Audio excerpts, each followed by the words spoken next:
Hi, and good evening.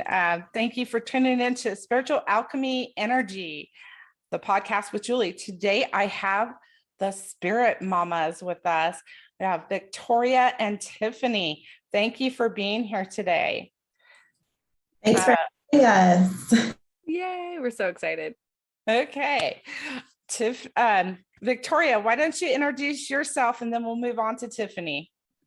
Absolutely. Hi, guys. I'm Victoria. I am a mama, Akashic Records Reader, Breathwork and inner voice facilitator, and one half of Spirit Mamas. Becoming a mom is really what set me down this spiritual path, and I feel like I've gone down the rabbit hole and I'm never coming back. So grateful to be here. Awesome. And I'm Tiffany, the other half of Spirit Mamas. I am a mom of two boys. I have Logan, who is 12, and Lennox, who will be 3 in August. I am a Reiki master and intuitive, as well as a sound healer. And like Victoria said, I think the launch of Spirit Mamas and becoming a mom for the second time for me is what really kind of launched us on this path. But I've been kind of tapping into the spiritual realm since I was about 8 years old. So really happy to be really following my purpose here in life this lifetime. So Julie, once again, thanks so much for having us. Thank you. I just got chills. So I appreciate you both being here. I came across this there's a lot of stuff on your website, but what struck me was this line: we don't have all the answers, you do. So part of our job as healers, because I'm a healer too, is to bring that awareness to people so they can facilitate their own growth, right? So can you speak to how you, this would be alchemy, right? Incorporate this slogan into your work. Absolutely. I think, gosh, we're all alchemists. And as I'm baking another baby in the oven right now. So I'm physically have alchemy going on, but also in the spiritual realm as well. I think what we try to do is hold space for you to find all of that within. And I think what's really cool about us is each of us have different modalities that we're attracted to. So I really lean into the breath work and the records, and Tiffany has a mirror work and a meditation practice. And we just like to introduce these tools to people so that you can find what's right for you, because what works for me is not going to work for you, Julie, or for, the listeners. And being able to tap in and figure out what you need in the moment is what we're here to help you do. Because I think for so long in this space, people share, this is the exact thing you have to do. And even as moms, right, we're inundated nonstop with, this is how you sleep train your baby. This is how you potty train. And it's not one size fits all. We're not one size fits all humans. And so leaning into that is something that we really enjoy, because we don't even practice the same things every day. Like if you looked at me on a daily basis, I don't do the same things all the time. And actually that changing of what you do is what allows miracles and that alchemy to come into your life, because then you're not stuck in a rut, right? You're not seeing and doing the same things over and over again. I wish I could remember, we just had a retreat in Sedona, and we had this wonderful man, Yukwala, that's from a Native American tribe there in Arizona. And he was mentioning walking. Oh, Tiff, what was it? It was like not walking sideways, but like basically that you're like not walking the same path every day. Yeah. And it just blew my mind that it was like, yeah, that's exactly what we do. Like we share that you need to tap in, and one day maybe you need to meditate. One day you maybe need to go for a walk in nature. One day maybe it's just taking a bath or finding a quiet place to read a book. But that is what your soul needs, and you're the only one that can tell your soul that. What would you add to that, Tiff? I mean, that was also beautiful. And I think, you nailed it, Victoria. It's really trying to figure out what your own practice should be, what your own magic should be. When I work with my participants, it's really reminding them that we hold the magic within and we just have to remember. When I first started my spiritual awakening, I would always be like, universe, let me remember. And I still do that. Like I want to remember. And then something that I've been saying recently is just like, universe, allow me to live above my true potential, right? Like, let me stretch a little further than I think I can stretch. And I know that I have the support that I need around me to help me do that. So yeah, it's just really about reminding people that they have it within already, and whatever that practice may be for you, tap into that. You're in the right place at the right time and you just flow with it. So motherhood. Oh, but it is hard. Oh my gosh. I've literally said all day today, I was like, why is this so hard? I have 2 grown boys. And so I've done the sports, I've done the whole ritual of doing motherhood. I wasn't on the spiritual path at the time. I wish I had been. I did listen, so this is where I want to go into the mama intuition. It's like, you need to set things down and, whether that's, have your full attention on one thing or self-care.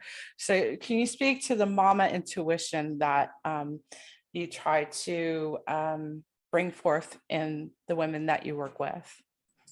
Yeah. So, as a mom, I feel like we already know, but we have Google right at our fingertips, right, to teach us everything. But once you Google, like, how to potty train, you get 1,000 ways to do it. And what we try to remind moms is, you already know the answer. You just have to listen within. And so if that's taking a moment to, like, if your child's having a super tantrum, like my going on 3-year-old always has, like, several times a day, it's like really stopping, taking a breath, listening to myself to figure out how to deal with the situation. Because it's so easy for you to just be like, go sit in the corner or, yell and lose your temper or whatever, right? And it's just like, just have the patience. And then also, they're humans also, right? They came here to teach us something. And so also listening to them, and then the two of you together really kind of figure it out together. And so I think Victoria and I, we just want to remind moms to, one, take care of yourself first, right? Find that practice so that you can pour into yourself, so that you can be the best mama that you can be to your boys or your girls or your children, or even if you don't have physical children, right? Like, you can be a mama to thousands of people in a classroom, or just people who are drawn to you. So it's really, when we say mama intuition, yes, we do have a mom following, but we also have people who aren't moms or maybe want to be moms one day. And it's always the reminder that you're mothering something or someone. And if you aren't listening to yourself, then you won't do it at your best. Anything else, Victoria?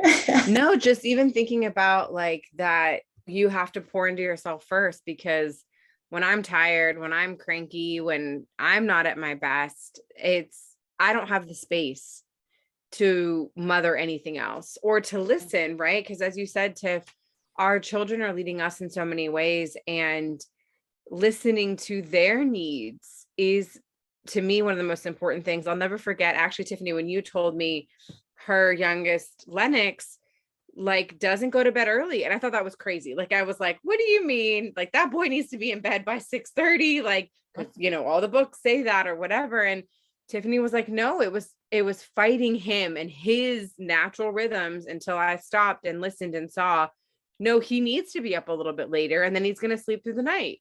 And so I've now started really trying to listen to my son, who's almost 2.5, in that same way. Like, I may not like the answers, right? It may mean less time for me in the evening, but it's what he needs. And so my number one priority is making sure that I feel good, so that I can be open and available and there to hold his big emotions. And I can tell this last week, I have not been putting my energy first. And I feel it. I feel it's hard. Everything is harder. Everything is so much harder. I mean, granted, we're also in like an eclipse portal and there's crazy energy right now, but you've got to listen to what you need, whether or not it makes sense to anyone else. Like I take naps in the middle of the day, and I know people think that's probably crazy. And they're like, I don't have time for that. Well, I can either do that and be a better human, or you're going to see me at like 50% and I'm going to snap at everybody and it's not going to be fun for anyone. So taking that time to stop, and it can be as simple as placing your hand on your heart and just taking a deep breath and literally asking yourself what you need in the moment is not selfish. It's actually the best thing that you can do for yourself, whether or not you're actually a mom, because then life starts to feel good and gets a little bit easier. And you may surprise yourself that all of the things that you've conditioned yourself to do over time actually maybe drain your energy or don't make you feel better, or you stop and say, wow, do I even really like that? Like I've been told forever that I do or that I should, but do I really? And that for me was the most illuminating, is really figuring out what I want and what I need, because it's not what everyone else does. And that's totally okay. Absolutely. And to allow yourself to do something different and be different is good. So there's a lot of topics you have on your website. So, my last guess, I'm assuming, I'm guessing that, because you do ceremonial circles, that, there's an element of red tents there. Yes and no. I wouldn't say that we are like formally affiliated with a red tent in any way or follow any of those practices. I think all of our circles have just come to us intuitively. When we first started Spirit Mamas, we were just holding individual sessions separately. And kind of, we were like, oh, we're Spirit Mamas together, but Tiffany had her Reiki participants. I had my Akashic participants. And we started offering full moon circles, and we saw just the power of what happens when women come together to raise their vibration, to share vulnerably, to just be in a safe space together. And we saw that you're healing not only yourself, but like these age-old sister wounds and witch wounds, and like really showing you that these women aren't your competition. They're like here to raise you up and to actually take you further than you ever thought. So yeah, we don't follow any like specific, doctrine per se, but everything I feel like is very intuitively put together based on our experiences, what's worked for us, or even just listening to the guidance of our guides and angels of like, okay, this is how this needs to flow. And it's been really amazing to see that, like, I think we have this magic mix of fun too. Like we dance in all of our circles and we don't take ourselves too seriously. And that to me is like the best part of it, because yes, you're going to have this release. Like, yes, you're going to grow and all that good stuff, but you're going to enjoy it and you're going to leave like being really happy. I mean, if you look at our Instagram, we make idiots of ourselves all the time dancing on the internet, and it's because we just enjoy it and it's so much fun. I love it. I love it. Tiffany, did you want to add to that on the circles?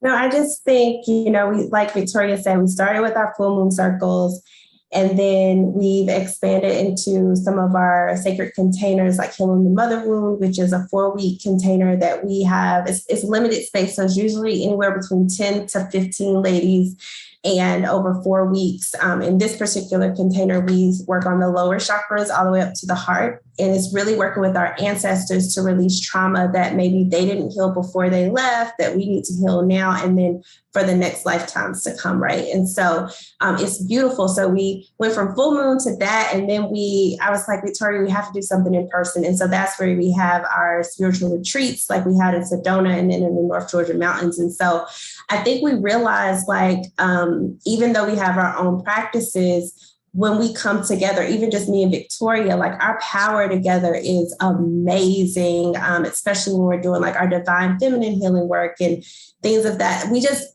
play off of each other. You could just tell like everything was divine and meant to be. And our power is just beautiful together. And I'm just excited about where we're going in the future.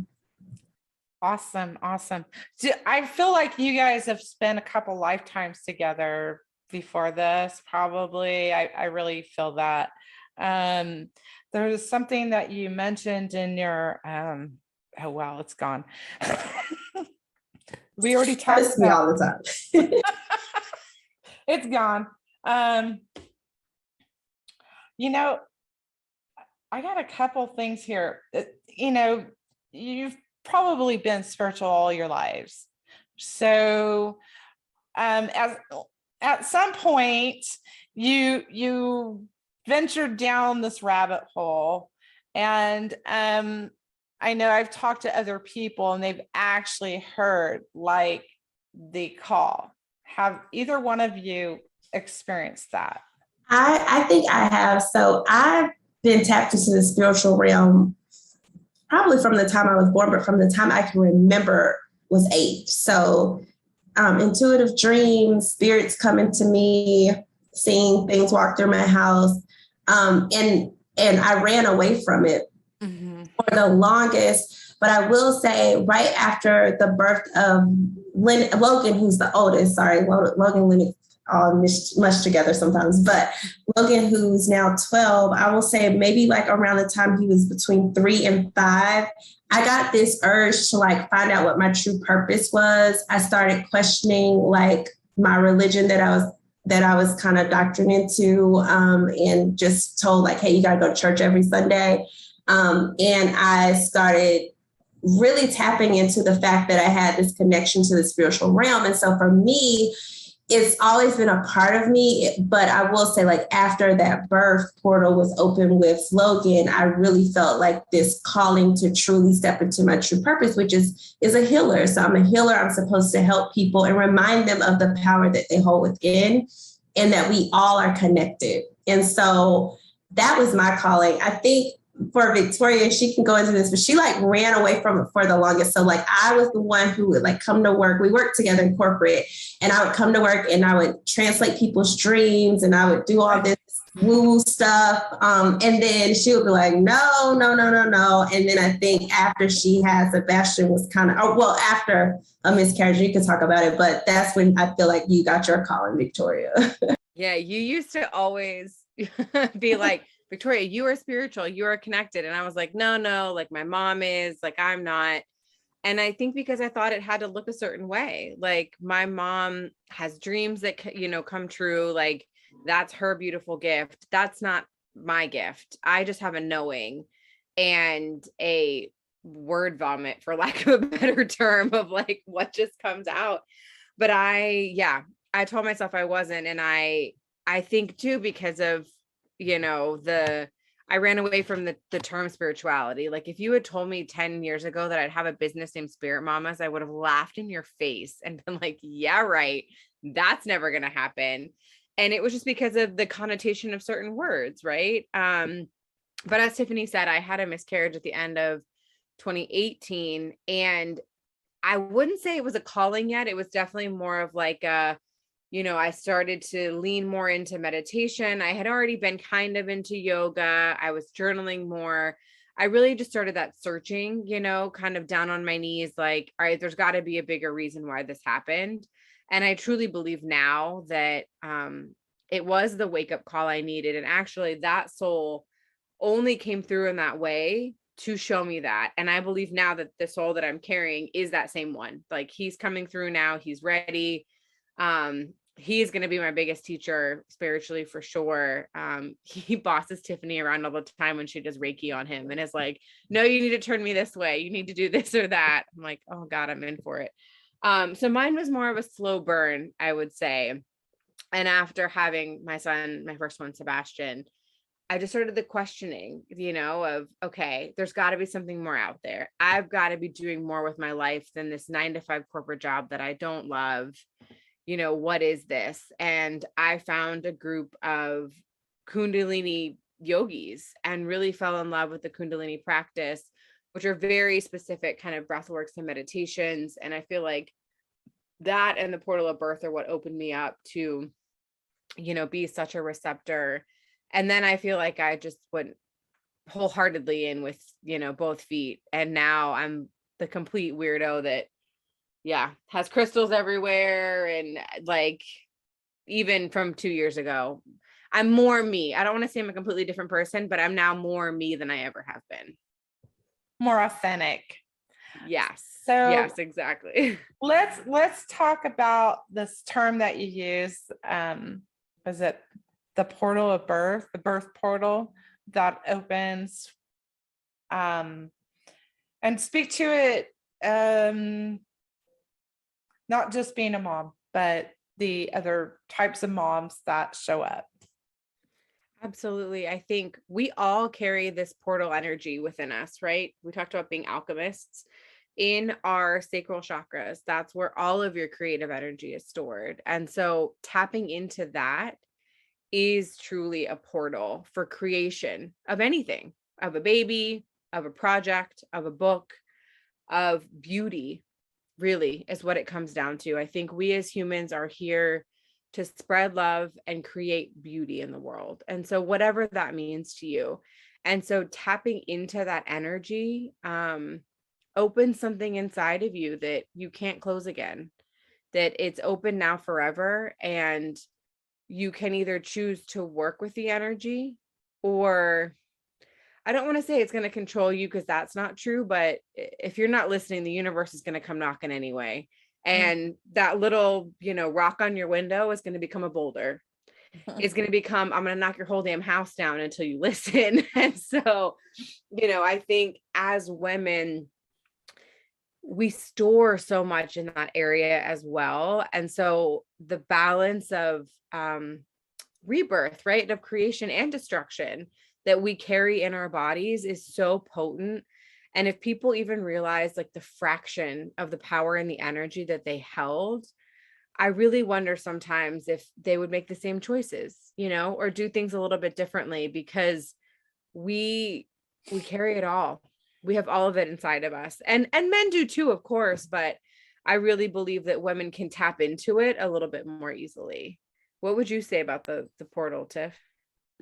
It's freaking powerful. I mean, it was funny. I was having a conversation with a man the other day, and he was just like, "Well, we start everything, and we did." And I'm like, "But you just plant the little seed, and we birth it, right? Which is so much more than you just sprinkling something on me, right? So like it takes our bodies and our portal to truly fertilize this thing and bring it to birth. And then even when it's here, this portal has opened, and now we're given the responsibility as a mom, and not to put anything against dad, but all research shows that like something in our brain turns on, and we have this connection with this human forever. It's not just when they're babies, right? And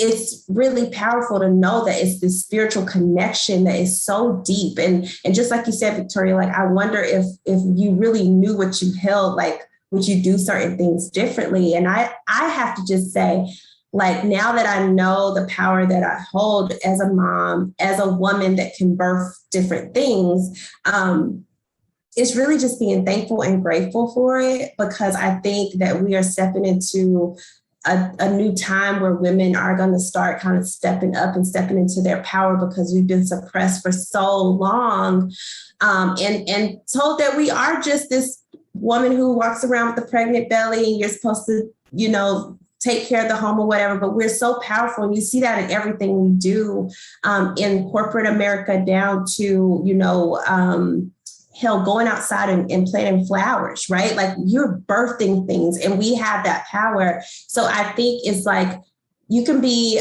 a mom in so many different ways. It's not just, that human form. Like, you can be a mama at work around your projects. You can be a mama, like, in your community amongst friends. And, it's just a beautiful, beautiful thing to know that we hold this portal that is so magical.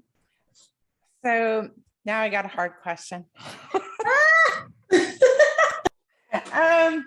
So in that creation process, sometimes there's blockages. So you're working with women So what types of blockages come through? Is there anger? Is there fears? What kind of blockages that are really common? I mean, I'm sure like self-confidence, self-doubt, something in there too as well. Yeah. So for me, I see a lot of fear and I see a lot of pain that they don't realize that they hold that's blocking them, and the confidence, right? But all of those kind of work together because, once you knock down fear, well, once you knock down the pain and the fear, then the confidence starts to rise, right? And I always remind people, like, fear is fake. Like, what are you truly afraid of? You know what I mean? And, asking yourself a few times, like, why am I really afraid of this? And then you realize, like, there's truly nothing to be afraid of. And you just kind of can step into your power. But with Reiki, for me, I'm really working on those chakras. And so where I find a lot of women get caught up, not only in the root, but in the sacral and solar plexus areas, right?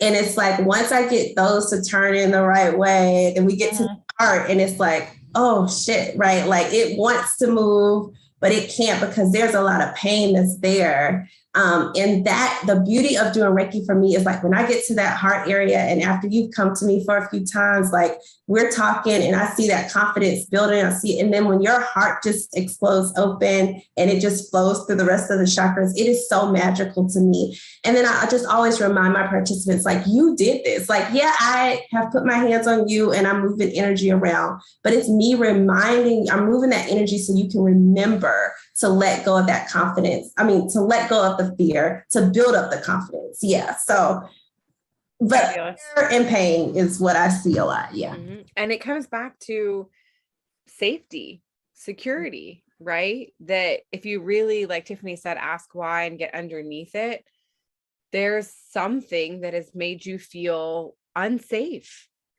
And I want all the listeners to know that it doesn't have to be trauma with a capital T to have affected you or to cause a block. I've had blocks come up from simple childhood memories. A teacher fussing at me after I got sick and I threw up on the computer and she came and, like, whatever, brought the keyboard in my face and was, like, fussing at me about it. You would think that wouldn't affect you. That was something I carried for years. A little girl on the playground told me that I thought I was all that. I carried that with me for years and years and years. And so, yes, people have very big traumatic things that happen in their lives, but it doesn't have to be what someone else would think of as big trauma to affect you. And it really comes back to that security, and money issues is one that I see a lot, that women have that fear. And so we really work on grounding. That's my number one thing with anyone that I work with, whether you're in a ceremonial circle or you're working one-on-one with me. We've got to ground your energy, because only once you're grounded can you really move up the chakras and sprout out. And only once you are truly connected at the root and work through some of those, like, base issues, right, of the fear and the security, can you then move forward. And as we said too, the trauma held a lot in the sacral, and then the solar plexus also. So really the lower chakras, Tiff and I both, I think, see so many women with blocks in the lower chakras. And the beauty of what we do is that you remove it yourself so that you have the power, and so it doesn't come back. And I think too, a lot of people don't know that your chakras have a front and a back. So the front of your chakra is your conscious mind. And it's a lot easier to open those because your brain is thinking about it, right? But the back of your chakras are your subconscious mind. And so we see a lot of blocks in the back of chakras that people don't even realize it's there. And the back of the chakra is where you receive. So the back of the heart space, where you receive love. The back of the root, where you receive that grounding and security. If those aren't open for you, you're going to have a really tough time moving energy anywhere else, or even having the confidence to move forward. And we see it time and again that once you start to release some of those things, man, we're unstoppable. But everyone has blocks and everyone carries trauma. So don't feel like ashamed by it, or, that you're bad or different in any way. We have thousands of them that we carry. I think Eckhart Tolle calls them the pain body. And it's the body remembers, the body keeps the score. And so the somatic work and the release that we do as part of our circles with the dancing and the shaking and all of that, to me has made the biggest difference in removing blocks, because you're physically shaking them out of the body, which sounds kind of crazy, but energy is energy and it's got to move, man. I've experienced that myself. So yeah, you got to move. It's, it's trapped deep in the body. And I've also heard like the back chakras are representative of the past, and the front chakras are representative of future. Exactly. And you have to heal a lot, the past to be able to move forward. And it's our mind wants to protect us, right? Like these things that keep us small, quote unquote, are your ego or your mind, because it can't even fathom how amazing things could be, or it's trapped in these cycles of the past that is the only thing it can understand. And so once we're able to move that out of the way, like that's when we're able to really soar. Because if you saw on paper, like two women making a business around spirituality and momhood, like would it really make sense? I mean, maybe, I don't know. But like, if you get out of our ego and say, we don't care, this is what feels good in the body, this is what we need to be doing, then, we're unstoppable. And we've already seen that. I mean, I think the last 2 years have just even blown my mind wide open in what we can do and how we can serve. And we have an Oracle deck coming out soon. And I'm just like, what? Like, who are we to do these things? Like, and then I stop myself and I'm like, I can effing do these things if I want to. Like, who cares? Awesome. Hey, I need to, this is terrible, but I'm on a free program for Zoom and I don't want to stop yet. Can I send you a different link to join me? Yes. Okay. All right. I'm going to